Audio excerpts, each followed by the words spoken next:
زرع السدو واحد كده كصباح أو كباشا السدو وممنوعة إن وجودبو ودرا مكة المكرمة حلقة عدا عن تاجناي وأركدي كنت على عوتاكو بابوركم مركو هالكان سو جارو وقول لي أنا ودرا بيح أو جليتان كأحمر ويني وعمر كرا ودرا ضباس مدك كتب وحوتي كرا أمبلاتوري علقاب كتب وحوالي كرا فيا موسكا أو ودرا بندوين كوس مرتا فيا موسكا وعقود الله لماذا وضو ودول مريجته وفيا تنزانيا وفيا أوغندا وين صعد إياه ودادي ليبيريا ودوين كاس قاب كاسين لامرو حال كاس لوجا دعو ودادا مدينة المنورة اتكتة هرمرتا إلى كيلومتر فور ودوين كاس وحال ربع دمان قاعدين كعلو السودان إنه على كاس مرو نمكن لقوه له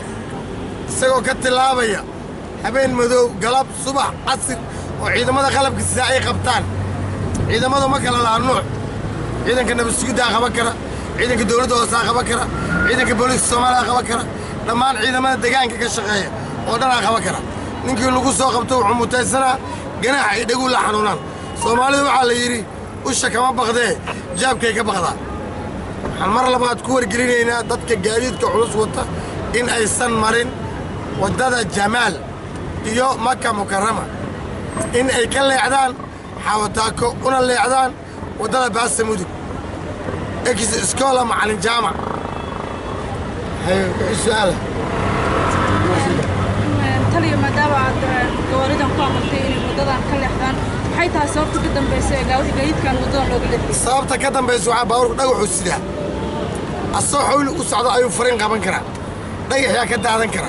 ciidu sidaa ciidii abidi karta darawaliinta indhaha kali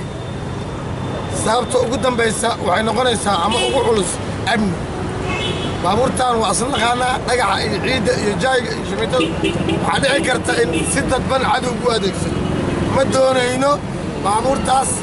dawladda amar way bixisaa hadduu bixdana ay bixisana inuu fulaa la rabaa hadduu fuli waayana ciidamadeeda laga rabaa inay ciddii diiday ku qasbaan amarkaasaa dawladdu soo bixisay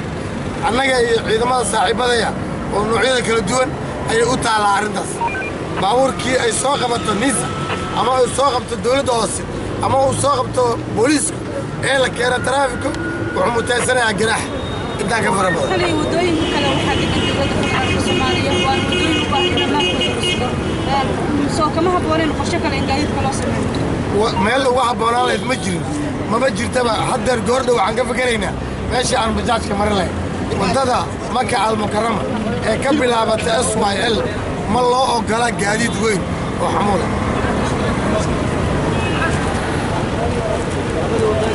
ah